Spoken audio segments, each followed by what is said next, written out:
இதுவரையிலும் இந்த கூட்டணி ஓரளவு இப்போ இந்த நம்ம மதுராந்தகம் கூட்டத்தை ஒட்டி திமுக கூட்டணிக்கு எதிராக ஒரு பிரம்மாண்ட ஒரு கூட்டணி அமைந்திருக்குது. டிடிவி தினகரன் இதில் இணைந்திருக்கிறாரு, அன்புமணி ராமதாஸ் இணைந்திருக்கிறாரு. இது தவிர புரட்சி பாரதம் உள்ளிட்ட பல்வேறு கட்சிகளும், தமிழ் மாநில காங்கிரஸ் உள்ளிட்ட கட்சிகளும் இணைந்திருக்கு, ஐஜேகே உள்ளிட்ட கட்சிகளும் ஓரளவு ஒரு திமுக கூட்டணிக்கு இணையா அந்த கூட்டணியை நீங்க மதிப்பிடலையா சார்? இணையா இருக்குதா இல்லையா அதிமுக பாஜக கூட்டணி? போதிய வெற்றியை ஈட்டுவதற்கு உரிய வலுவான கூட்டணியாக நான் பார்க்கல. நீங்க சொன்னது மாதிரி எண்ணிக்கையில வந்துருச்சு. இப்ப பாட்டாளி மக்கள் கட்சி எடுத்துங்க, அது மருத்துவர் ராமதாஸ் கட்சி, அன்புமணி ராமதாஸ் கட்சி என்று அதுல ஒரு பிரிவை தான் கொண்டு வந்திருக்கிறாரு. அன்புமணியின் பின்னாடி நிறைய நிர்வாகிகள் இருக்காங்க. ஆனா வாக்காளர்கள் திரு ராமதாஸ் பின்னாடி இருப்பதாக வன்னிய மக்கள், அந்த பகுதியில் இருக்கிற ராமதாஸ் ஆதரவு நிலைப்பாட்டில் இருக்கிற ஜி.கே. மணி, அருள் போன்றவர்களும் மற்ற நிர்வாகிகளும் சொல்லுகிறார்கள். இது எந்த அளவுக்கு உண்மை என்பது நமக்கு தேர்தல்ல வாக்குப்பதிவின் போது இவர் திரு ராமதாஸ் எந்த அணிக்கு செல்லுகிறார், அது எந்த அளவுக்கு அன்புமணி ராமதாஸை பாதிக்கிறது என்பதை நம்ம அந்த கூட்டணி முடிவானதுக்கு பிறகுதான் தெரியும்.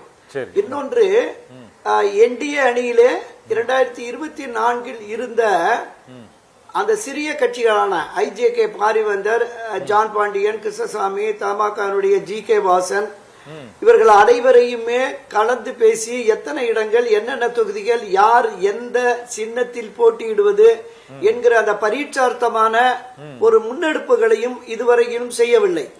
இதை தாண்டி அதாவது நான் பல பதிவுகள்ல தொடர்ந்து பேசி வருவது என்னவென்றால், இந்த பிரிந்து கிடக்கிற, நீக்கி வைக்கப்பட்டிருக்கிற திரு ஓபிஎஸ், திருமதி சசிகலா போன்றவர்களையும் இந்த புள்ளிதான் அந்த பிரிந்து கிடக்கக்கூடிய அந்த அணியில் இன்னைக்கு ஓபிஎஸ் அவரை ஓபிஎஸ் 1951 பிறந்தவர், இவர் 54 பிறந்தவர் எடப்பாடி பழனிசாமி.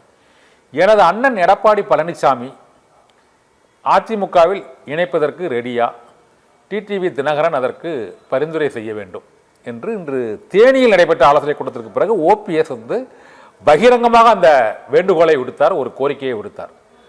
அதற்கு ஓமலூரில் ஒரு 2 மணி நேரத்திற்கு பிறகு பேட்டியளித்த அதிமுக பொதுச் செயலாளர் எடப்பாடி பழனிசாமி 2000 பொதுக்குழு உறுப்பினர்களால் நீக்கப்பட்ட ஓபிஎஸ்ஐ மீண்டும் சேர்க்க முடியாது என்று அவர் அறிவிக்கிறார். இந்த அளவுக்கு ஓபிஎஸ்ஐ இணைப்பதற்கு அவர் அனைத்து கதவுகளையும் அந்த மூடியே வைத்திருப்பதற்கு என்ன காரணம்? ஓபிஎஸ் இதை விட இன்னும் இறங்கி வர முடியுமா? எதுக்கு அவர் அந்த அளவுக்கு வரக்கூடாதுன்னு சொல்றாரு சார்? ஒரு அரசியல் கட்சியை வழிநடத்துகிற தலைவர்களுக்கு ஆணவம், அகபாவம், எடுத்தேன் கவிழ்த்தேன் என்கிற எதேச்சிகார தன்மை, தான் அடித்த மூப்பாக எதையும் சர்வாதிகாரத்தனத்தோடு எடுப்பது என்பது ஒரு அரசியல் தலைவருக்கு அழகல்ல. இந்த குணாதிசயங்கள் திரு எடப்பாடி பழனிசாமிக்கு இருப்பதாக நான் சொல்லவில்லை.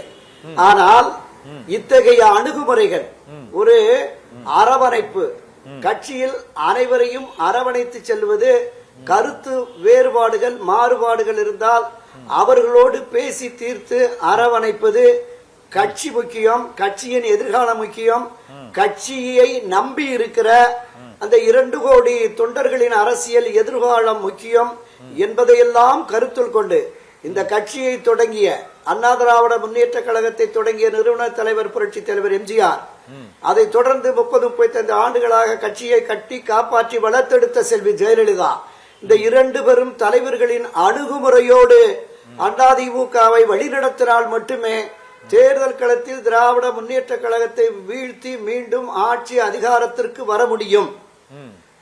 அத்தகைய நிலைப்பாட்டை எடப்பாடி பழனிசாமி மேற்கொள்ளவில்லை என்றால் 2024 விடவும் ஒரு மோசமான தோல்வியை தழுவ வேண்டிய நிலை ஏற்பட்டு விடும் என்பதுதான் இன்றைய கள யதார்த்தம். அந்த யதார்த்தத்தை சொல்லி முடிச்சிடறேன்.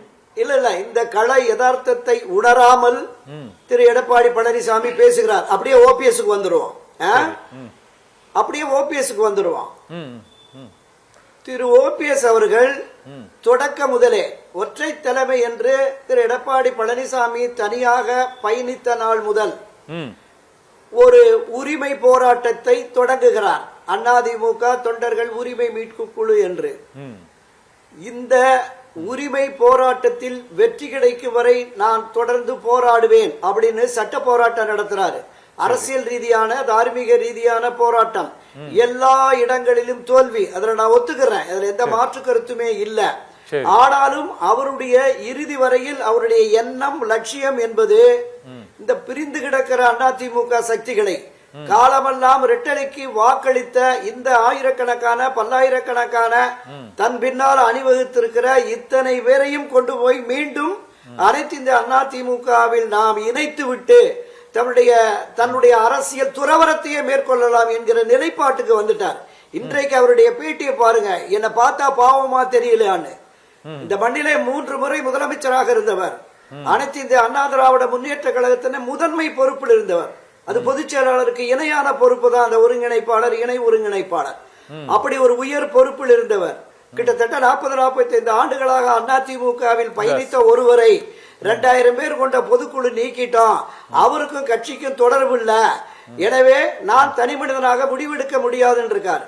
கட்சியினுடைய பைலா படி அதிமுகவின் சட்ட திட்ட விதிகளின்படி ஒரு பொதுக்குழு, செயற்குழு அல்லது நிர்வாக குழு கூடாத நேரங்களில் பொதுச் செயலாளர் ஒரு முடிவை எடுக்கலாம். பொதுச் செயலாளர் அந்த முடிவுக்கு அனைத்து குழுக்களுமே கட்டுப்பட்டது. பொதுச் செயலாளர் அந்த நேரத்தில் எடுத்த முடிவை பின்னர் பொதுக்குழு செயற்குழு கூடி அங்கீகரிக்கலாம். எனவே எடப்பாடி பழனிசாமி என்கிற தனி மனிதர் அதிமுகவின் பொதுச் செயலாளர் என்கிற உயர் பொறுப்பில் இருக்கிறார். அவர் எடுக்கிற முடிவுக்கு பொதுக்குழு செயற்குழு அவர் சொல்லுகிற 2 கோடி தொண்டர்களும் முழு மனதாக ஒப்புக்கொள்வார்கள். ஆனால் இவர் பிடிவாதமாக ஒருபோதும் ஓபிஎஸ் இணைக்க மாட்டோம் என்கிறார். கட்சி வெற்றி பெற வேண்டும், அதை தாண்டி மீண்டும் திரு எடப்பாடி பழனிசாமி முதலமைச்சராக வேண்டும், அந்த விருப்பம் அவருக்கு இருந்தால் இணைப்பார்.